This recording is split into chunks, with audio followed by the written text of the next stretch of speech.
I've been a citizen, or rather a resident of Malindi now for 34 years, and have been crossing the streets of Malindi here and there.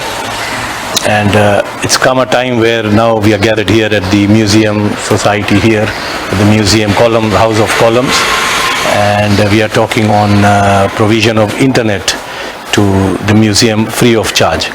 And that's been done by our company, iNet Africa Limited.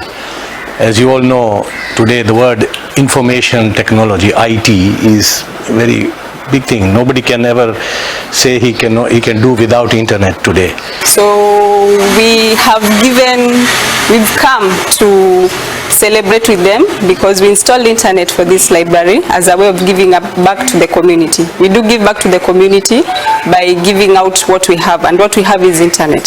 So we've given internet here so that we can educate the future. Thank you very much for